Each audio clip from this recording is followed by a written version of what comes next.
ఆలకించు ధూమ్ధామ్ ముచ్చట్లు షురు. జై బోలో సంత్ శ్రీ సేవాలాల్ మహారాజ్ కి. ఎరికే కదా సేవాలాల్ మహారాజు మన బంజారాలకు దేవుడంతటి మనిషి. సేవాలాలు పుట్టినరోజు అంటే గిరిజన తాండాలు సంబరాలు వేసుకుంటాయి. వాళ్లకు పెద్ద పండుగ అన్నట్టు. సేవాలాలు జయంతి వచ్చింది. బంజారా జనం ఆటపాటలతోని తండాలు మురిసిపోయినాయి. ఇక మన హైదరాబాదు తెలంగాణ భవన్లనైతే ధూమ్ధామ్గా నడిచినాయి వాళ్ళ సంబరాలు. చూద్దాం రండి ఓ మల్క. వారెవ్వా ఆగో మన బంజారా బిడ్డల సంబరాలు చూడురొల్లా.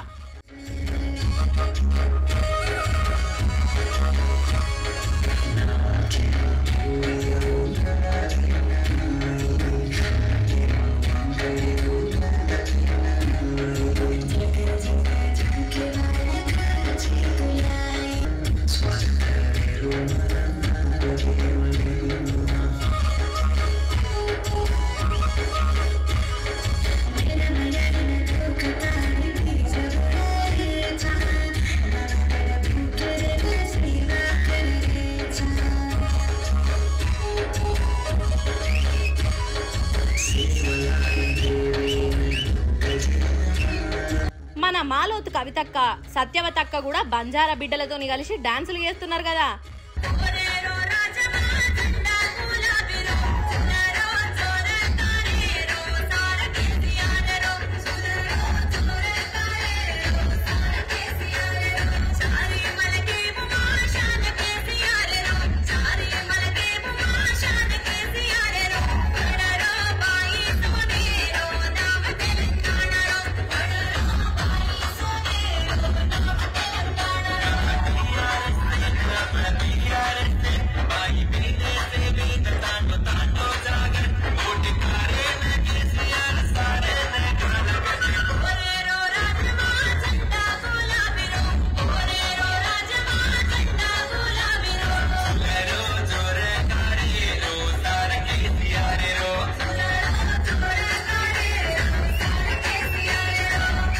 మంచిగా అనిపిస్తున్నాయి కదా వీళ్ళ ఆటపాటలు. బంజారా బిడ్డల దైవం సంత్ శ్రీ సేవాలాల్ మహారాజు జయంతి కదనుల్లో. సేవాలాల్ జయంతి అంటే బంజారాలకు పెద్ద పండగ. మన తెలంగాణ రాక మునుపు తండాల వరకే ఉన్న సేవాలాలు జయంతి పండుగను మన కేసీఆర్ సారు సీఎం అయినాక అధికారికంగా రాష్ట్రమంతా వేసుకునేటట్టు చేసిండు. బంజారా హిల్స్ లా వాళ్ళ కోసం సేవాలాలు బంగ్లా కట్టించిండు. అందుకే బంజారా బిడ్డలు తెలంగాణ భవన్ కచ్చి ఆటపాటలతోని డప్పు దరువులతోని ఈయన్నే పండగ చేసుకున్నారు.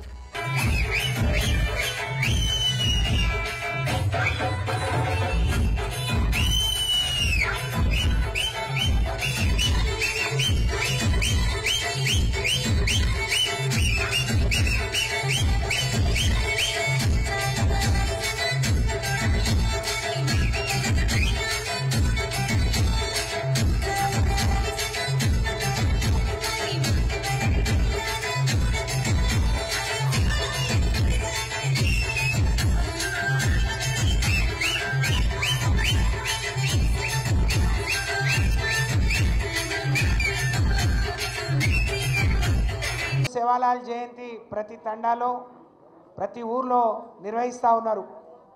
కానీ మన అదృష్టం మనం తెలంగాణలో పుట్టడం. కేసీఆర్ గారి నాయకత్వంలో మాత్రమే, కేసీఆర్ గారు వచ్చిన తర్వాత మాత్రమే దీన్ని అధికారికంగా హైదరాబాద్ నడిబొడ్డున చేసే అవకాశం వచ్చింది.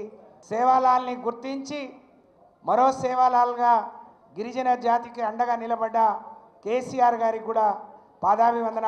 లంచం లంచం లంచం, ఈ లంచానికి అగ్గివెట్ట. అసలు లంచాలు ఎందుకు తీసుకుంటారల్లా? అరే పని చేసినందుకు సర్కారు జీతము ఇయనే ఇయ్యవట్టే. అయినా మంది సొమ్ము మీద అగడు ఒత్తుతనము ఎందుకు కావచ్చు కొందరికి.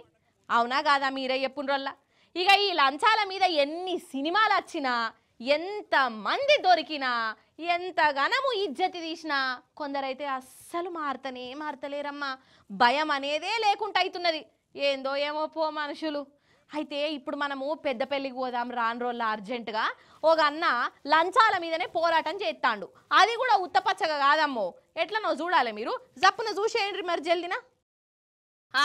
ఇప్పుడు మనం మన పెద్దపల్లి ఆర్టీఓ ఆఫీసు కాడ ఉన్నమొల్లా. ఇక ఆఫీసు ముంగట లారీ ఆగింది. లారీ మీద ఒక మనిషి నిలబడ్డాడు చూడు. లారీ ఆయనదే. దానికి ఓనరు అనిల్ గౌడ్ అట పేరు. ఇక ఈయన ఉత్తగా నిలబడలేదు లో ఇప్పుడు కరెంటు తీగలు పట్టుకుంటా అని మారం చేస్తాండు. అరే అవ్వంటనోళ్ళు ఈ ఆర్టీఓ ఆఫీసర్లతోని దినాం నెత్తినొప్పి అవుతున్నదటనోళ్ళ అంట లంచాలు అంట లంచాలు అడుగుతున్నారట. లారీ మీద వచ్చే కమాయి అంతా ఇగో ఈ ఆఫీసర్లకు లంచాలకే పోతున్నాయంట. ఎట్లా అనిపిస్తుంది చెప్పు? అందుకే నీ లంచాలకు నా వాడెత్తు అని అనుకుంటా లారీ ఎక్కిండు. లంచం ఆఫీసర్లను సస్పెండ్ చేస్తేనే దిగుతా, లేకుంటే తీగలు పట్టుకుంటా అని అంటాండు. అగో నాకు దాదాపు 2 టిప్పాలు ఉన్నాయి, నేను నడుపుకుంటానా. మీరు పైసలు నెల మామూలు ఇస్తలేనని చెప్పి నా మీద కేసులు చేస్తారు. ఆర్టీఓలు మామూలు ఇస్తే కేసులు చేయరట. 9,000 రూపాయలు ఒక బండికి నెలకు. నా వాయిసే కాదు, మీరు వందలాది లారీ మా అక్కడ కుదరపల్లి ఆస్పాన్ నుంచి వెళ్ళి బండ్లు నడుస్తాయి. సింగిల్ ఓనర్లను అడగండి, ఏ ఒక్క లారీ ఓనర్ని అడుగురి. 8,000 రూపాయలు వీళ్ళకి ఇస్తలేరో తెలుసుకోరు మీరు. 8,000 రూపాయలు ఏంటిది ఎంఆర్పీ రేట్ వీళ్ళకి ఇచ్చుడు. దీన్ని తయారు చేసుకున్న పైసలు రిలీజ్ చేసుకుందామని మళ్ళీ నైట్ 12 గంటలకు నా దగ్గరికి ఆఫీసర్లను తోలినా బండి ఇంకో బండి ఎక్కే చేసారు. నన్ను ఎందుకు పగబడతారు? ఓవర్లోడ్ కేసు రాసిండు, ఇదే బండి తీసుకొని ఇక్కడ కాంటా పెడదాం, ఇది ఓవర్లోడ్ ఉందా లేదో తెలుస్తుంది మీకు. అనిలన్నా అనిలన్నా అంత కోపం ఎందుకు నీకు? టెన్షన్ పడకు, లారీ దిగు రాదు, మళ్ళా ఇంత తీగలను పట్టుకోగల్లా. ఇంటలేడు కదా, కిందికొచ్చి మాట్లాడుకుందాంరా. నువ్వైతే దిగు, ఆ లంచగొండ ఆఫీసర్ లెవెల్లో శబ్దు అటగాని. అమ్మయ్య మొత్తానికి కిందికి దిగినావు. జరని మంచినీళ్ళు తాగి నీ డిమాండ్ ఏందో చెప్పిగా. నా ఏదైతే కేసులు అయినాయో అవి పైసలు కట్టుకొని రమ్మన్నాడు, నా రిలీజ్ చేస్తా అన్నారు. నేను సార్ని రిక్వెస్ట్ చేసిన, దయచేసి ఏదైతే వీళ్ళు లంచాలు తీసుకుంటారో తీసుకోకుండా మాట్లాడండి సార్ అని చెప్పిన. సార్ నాకు మాట ఇచ్చేయండు, ఎవరి దగ్గర పైసలు తీసుకోకుండా నేను వాళ్ళకి చెప్తాను చెప్పిన అధికారులకు. అది నాకు మాట ఇవ్వడం జరిగింది. అది సంగతి కాదోల్లా. ఈ గవర్నమెంట్ ఆఫీసర్లకు జీతాలు అత్తలేవా? ఈ లంచాలు అడుగుడు ఏందోల్లా? అరే పబ్లిక్ కు ఇట్లా సేవలు చేయుర్రి అని నెల నెల వేలకు వేలు జీతాలు ఇస్తుంటే కూడా మళ్ళా ఉల్టా పబ్లిక్ కాడనే పైసలు గుంజుడేంది? కథకు నా వాడెత్తు. ఎన్నడు మారుతారో ఏమోపో. ఇసొంటి లంచగొండి ఆఫీసర్లు చేయబట్టి మంచి మంచి ఆఫీసర్లకు కూడా చెడ్డ పేరే రావట్టే. గవర్నమెంట్ ఆఫీసర్లు అంటేనే లంచగొండ్లు అన్న పేరు బద్నాం కావట్టే. ఎన్నడు మారుతారో ఏమోపో అమ్మ. కుక్క అనగా విశ్వాసం గల్ల జీవి. అది మనుషుల కంటే 100 వాళ్ళు నయము. కుక్కకు ముత్తంతా పాసిపోయిన బువ్వేసిన, కొరికి పడేసిన చికెన్ ముక్క పెట్టినా అది దిల్కుష్ అవుతుంది, మన ఎంబడే ఉంటుంది, మన మీదనే విశ్వాసం చూయిస్తుంది, ఇంటికి కావలిగాస్తుంది. మనల్ని ఎవడన్నా ఏమన్నా అంటే వాని మీదకి పోతుంది. కుక్కకు మోసం చేసుడు తెలియదు. కుక్క మీద వ్యాసం రాయమంటే గిట్లనే రాస్తారు కదా, కానీ మార్చుకోవాలో. కుక్క కూడా మనుషుల లెక్కనే మత్పరిస్తుంది, నమ్మిచ్చి మోసం చేస్తుంది, అప్పుడప్పుడు అపరిచితుల లెక్క మారిపోతుంది. ఇగో గిట్ల కూడా అనవలసి వస్తున్నది కావచ్చు. ఎట్లా అంటారా? చూడుండ్రి ఎట్లనో. ఇగో ఇది కుక్కల దావకానట. అంటే కుక్కలకు దమ్మొచ్చినా దగ్గొచ్చినా సుస్తైనా ఈడ ట్రీట్మెంట్ చేస్తారట. ఇక వాటికి మసాజులు గిసాజులు కూడా ఈయన్నే ఉంటాయట. ఈయన్నే ఒక పెంపుడు కుక్క ఉన్నది, చూస్తున్నారు కదా నోళ్ళు. ఈడ 2 మనుషులున్నారు. సోఫాలో ఉన్న మనిషి ఉండే కాడ ఉండక ఈ సాదుకుంటున్న కుక్కను దగ్గరికి పిలుచుకున్నట్టున్నది. అది కూడా దగ్గరకు వచ్చింది పాయిరంగానే. ఇక ఆ మనిషి ఏమో మంచి కుక్క, బుజ్జి కుక్క, బంగారి కుక్క, ప్రేమగల్ల కుక్క అని అనుకుంటా దాన్ని నిమిరిండట. అంతల్నే ఏమైందయ్యా అనంటే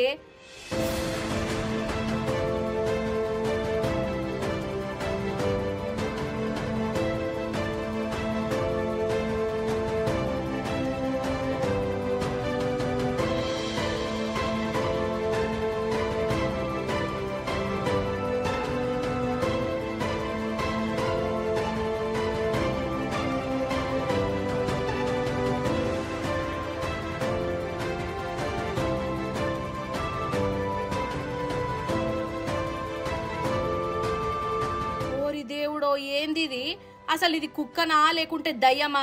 గంగా చంద్రముఖి లెక్క మారినట్టు ఈ కుక్క ఏందోల్లా ఉన్నట్టుండి పులి లెక్కనే మారిపోయింది.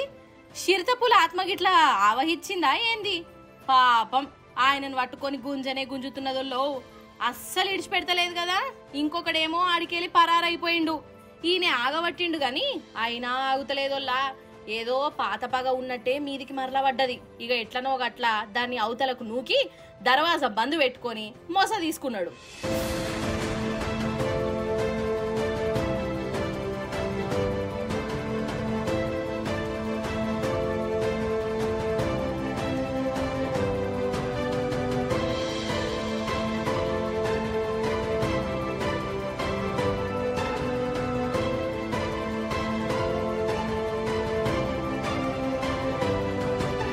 చూసినావా అసలు ఈ కుక్కకు ఏమైంది కావచ్చు?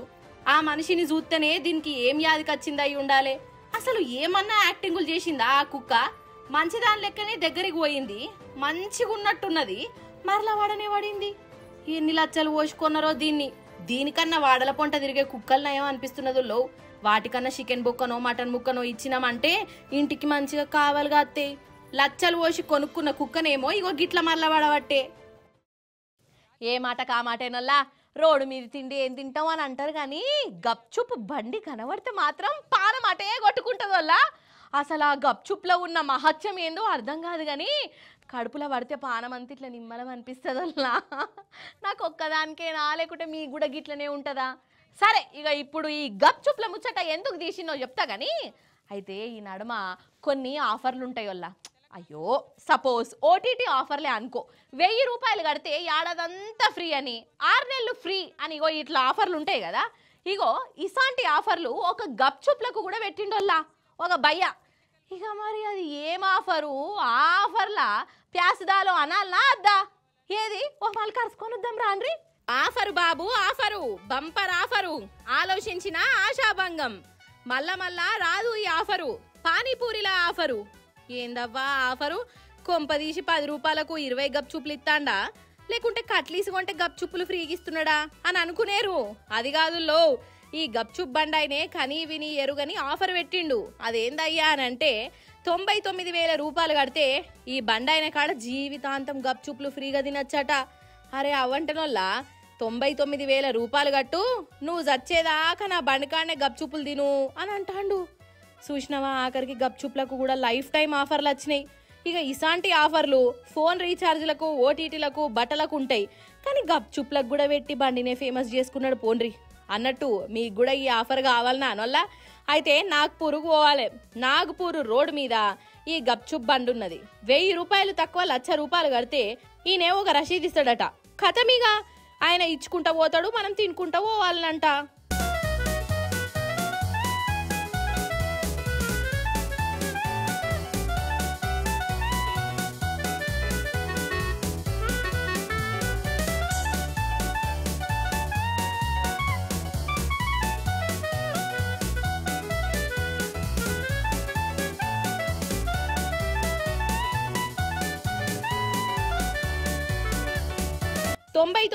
రూపాయలంటే ఏందోల్లా అసలు చాలా ఎక్కువనే కదా.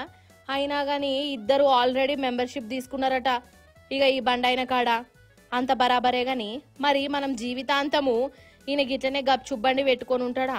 అగర్సే దందా నచ్చలేదని లాస్ వచ్చిందని బండిని తీసేస్తే ఈ 99,000 లాస్ అయినట్టేనా?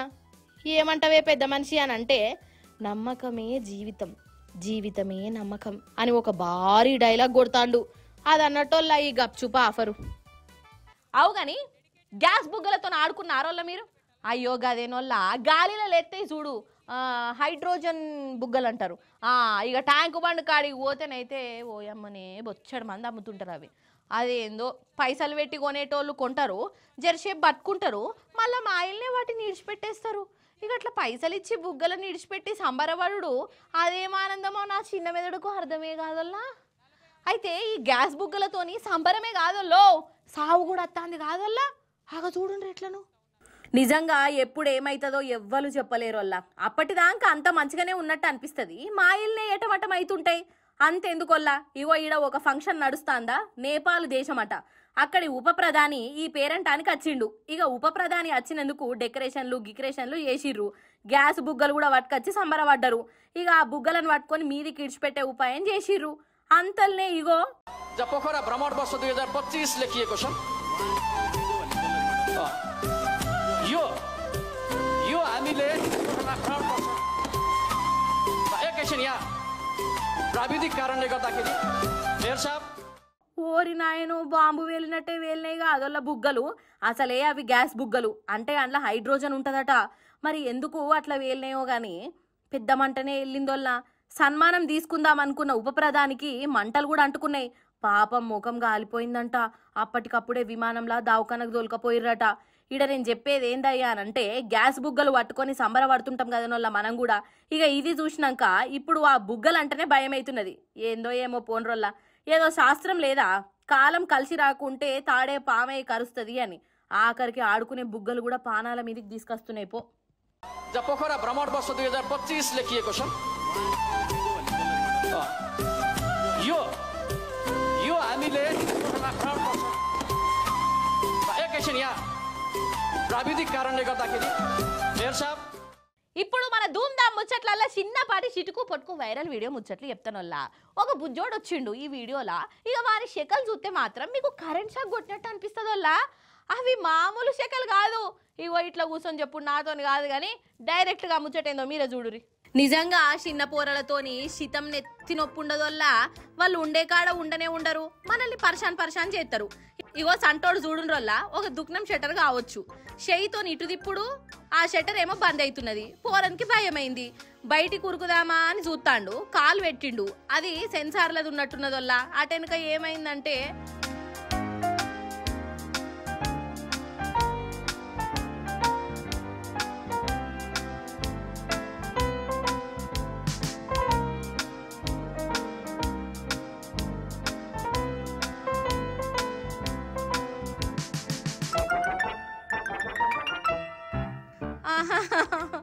ఉయ్యాలు ఊగుతున్న అవరా పిల్లగా. కానీ వాని ధైర్యం చూడురోల్లా ఎంత గట్టిగా పట్టుకొని ఉన్నాడో. కానీ నాకు భయం అవుతున్నదోల్లా ఏమైతుందో అని. ఏమైతుంది అసలు మరి లాస్ట్కి?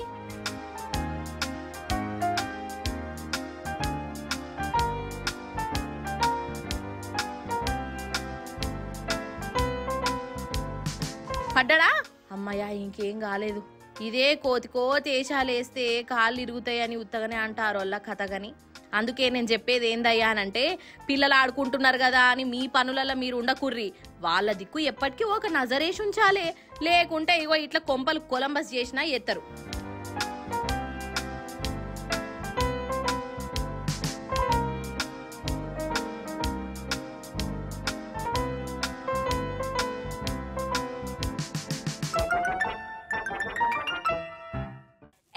గ్రూప్ వారి ఎన్రిచ్ వాటర్ సమర్పించు ధూమ్ధామ్ ముచ్చట్లు.